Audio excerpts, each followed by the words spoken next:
કાંતિભાઈ, અત્યારે જે એક પરિસ્થિતિને રાજકીય ગરમાવો એક આપના સ્ટેટમેન્ટ પછી થયો છે અને તમારી સામે ચેલેન્જ જે ઝીલવાની વાતના પણ વિડીયો અત્યારે વાયરલ થયા છે, આ બાબતે આપ શું કહેશો?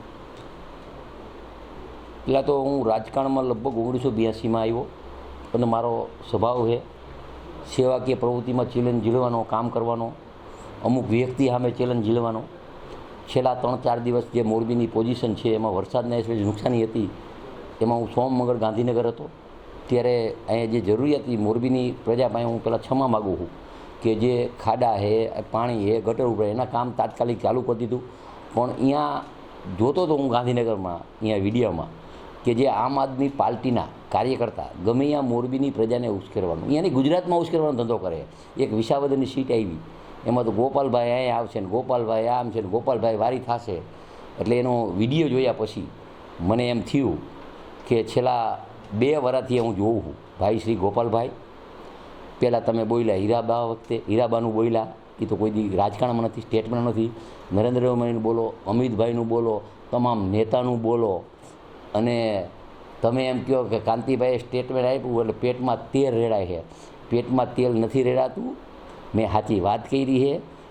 તમે આવો, આમાં પ્રોસિજર હોય. તમે એકવાર ચૂંટાણા, હું 7 વાર લઈ રહ્યો છું. આપણે બંને આવતા સોમવારે માનનીય અધ્યક્ષશ્રીની અહીંયા જઈ બે આપણે રાજીનામું દઈ દઈએ. રાજીનામું દીધા પછી ચૂંટણી આવશે. અહીંયા વિસાવદરની ચૂંટણીમાં અમારા કાર્યકર્તા લડશે ને તમારા કાર્યકર્તા લડશે. અહીંયા આપણે બેને લડવાનું. એટલે તમને ખબર પડી જાય ક્યાંય ગોપાલભાઈના નામે ધમકી ન દઈએ ને ઉછેરવાના ધંધા બંધ કરે. અને હું તો જીવાનનો પાકો હું. 98માં પણ આ મોરબીને યાર્ડ માટે હું બોલ્યો તો કે જમીન જાય તો મારા બાપમાં ફેર હોય, એ જમીન નથી જવા દીધી. મારા ઉપર 120 BS. મને મોરબીના કાર્યકર્તા ઉપર વિશ્વાસ છે કે મારી ચેલેન્જ ઝીલે છે. શું કામ કે એકવાર હરાવ્યા પછી 5 વર્ષ મેં કામ કર્યું, સેવાકીય કામ, ગામના કામ.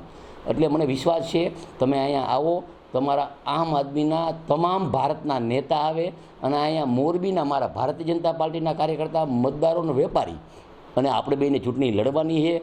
અને જો એમાં તમે પાછા પડ્યા તો તમારા બાપમાં ફેર છે ને મારા બાપમાં ફેર છે. આવતા સોમવારે તમે આવો શંકરભાઈની આપણે બને રાજીનામું દઈ અને રાજીનામા દઈએ પછી ચૂંટણી આવે એટલે આપણે બેને લડવાનું. અને હું હારું તો તમને 2 કરોડ દેવાના, એમાં કાંઈ ખોટી વાત નથી. મારી પેટમાં ગયા. પણ આ બધું બંધ કરો તમે. એક સીટ આવી વિસાવદરની, એમાં તો આખા ગુજરાતના કાર્યકર્તાએ ઉપાડો લીધો. ઉછાળવાના ધંધા, ઉશ્કેરવાના ધંધા, જેમ તેમ બોલવાના ધંધા. ગોપાલભાઈ આવે છે તો આમ કંઈ ગોપાલભાઈ કંઈ એવો કંઈ હાવ છે આવી જાય અહીંયા, ક્યાં હું ના પાડું. અને આવી જાઓ સોમવારે રાજીનામું દેવા, અને મારી તૈયારી છે.